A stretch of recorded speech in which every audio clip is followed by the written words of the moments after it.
दोस्तों, आज हम जानेंगे धूमकेतु के बारे में। सरल शब्दों में धूमकेतु को अंतरिक्ष में मौजूद चट्टान और बर्फ के मिश्रण से बने कुछ गोले कह सकते हैं। धूमकेतु अक्सर सूर्य के चारों ओर अंडाकार कक्षाओं में परिक्रमा करते हैं और जब वे अपनी कक्षा में सूर्य के पास आते हैं तो उनकी पूंछ दिखाई देती है। पूंछ का निर्माण धूमकेतु में सूर्य की गर्मी के चलते बर्फ पिघलने से होता है। 2020 में उत्तरी गोलार्ध में कई जगहों पर देखे गए न्यू वाइज कॉमेट की पूंछ को लोगों ने खुली आंखों से देखा था।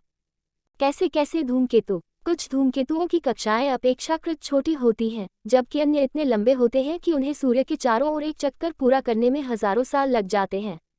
ऐसे धूमकेतुओं को दीर्घकालिक धूमकेतु कहते हैं। वैज्ञानिकों के अनुसार अधिकांश दीर्घकालिक धूमकेतु हमारे सूर्य के चारों ओर लगभग 306 अरब किलोमीटर दूर एक बर्फीले बादल से आते हैं।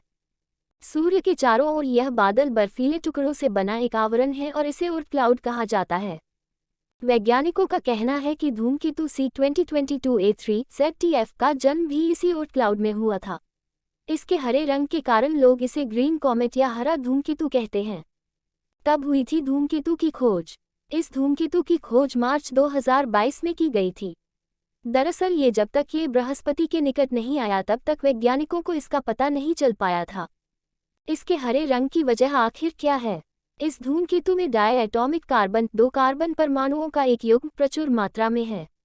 वैज्ञानिकों के मुताबिक इसी कार्बन तत्व के चलते ये धूमकेतु सूर्य की अल्ट्रावायलेट किरणों में से हरे रंग के प्रकाश को परावर्तित कर देता है और यह हरे रंग का दिखाई देता है। जनवरी 2023 में इंडियन इंस्टीट्यूट ऑफ एस्ट्रोफिजिक्स ने सूर्य के करीब दिखने पर धूमकेतु की एक तस्वीर जारी की थी। हिमालयन चंद्र टेलीस्कोप ने ये तस्वीरें लद्दाख के हनले गांव से खींची थी और तस्वीर से साफ जाहिर हो रहा है कि यह धूमकेतु हरे रंग का है। वैज्ञानिकों के मुताबिक 2 फरवरी को धूमकेतु पृथ्वी के सबसे करीब होगा, जबकि ये 10 से 12 फरवरी के बीच मंगल ग्रह के पास पहुंचेगा। तब इसे उत्तरी गोलार्ध से देखा जा सकता है। मुंबई के नेहरू तारामंडल के निदेशक अरविंद परांजपे ने बताया, ये धूमकेतु पृथ्वी से करीब 4.2 करोड़ किलोमीटर की दूरी पर आएगा, जो सूर्य से बुध की दूरी के बराबर है। अरविंद परांजपे कहते हैं, वर्तमान में ये रात 10 बजे के आसपास उत्तरी क्षितिज के पास उदय हो रहा है। ये सुबह 11 बजे तक दिखाई देगा। इस धूमकेतु को आप दूरबीन से देख सकते हैं, लेकिन वर्तमान में बहुत कम लोग इस धूमकेतु को खुली आंखों से देख पाए हैं। परांजपे इसकी वजह बताते हुए कहते हैं, यह उतना चमकीला नहीं रहा जितना समझा जा रहा था। धूमकेतु विज्ञानी अक्सर कहते हैं कि धूमकेतु बिल्लियों की तरह होते हैं, आप कभी नहीं जानते कि वे कैसा व्यवहार करेंगे। महानगरों में प्रदूषण के कारण भी धूमकेतु को देखना संभव नहीं है, लेकिन अगर आप किसी अंधेरी जगह पर हैं तो इस धूमकेतु को देखने की कोशिश जरूर कर सकते हैं। धूमकेतु क्यों महत्वपूर्ण है? धूमकेतु हमारे सौर मंडल के शुरुआती तत्व हैं। धूमकेतुओं के अध्ययन से सौर मंडल के निर्माण की जानकारी प्राप्त की जा सकती है। इससे ब्रह्मांड के कई रहस्य खुल सकते हैं। धूमकेतु की पूंछ के अवशेष कभी कभी पीछे रह जाते हैं। जब पृथ्वी इन अवशेषों के पास से गुजरती है तो इन अवशेषों से उल्का वृष्टि दिखाई देती है। धूमकेतु की कक्षा के अध्ययन से ये भी जानकारी मिलती है कि धूमकेतु किसी ग्रह से टकराएगा या पृथ्वी से टकरा सकता है। इन वजहों से भी धूमकेतुओं का अध्ययन आवश्यक है। 6.5 मिलियन वर्ष पहले मेक्सिको के चिक्सुलप क्षेत्र में एक विशाल ज्वालामुखी ढह गया, जिससे एक बड़ा गड्ढा बन गया जो आज भी मौजूद है।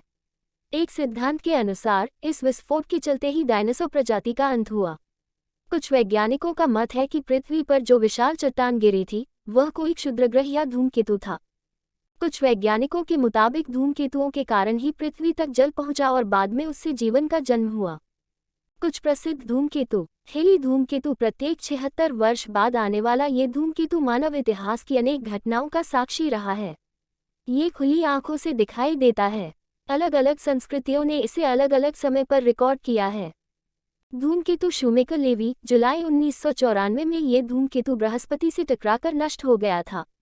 हेल बॉब धूमकेतु 1997 में ये धूमकेतु काफी चर्चा में रहा था।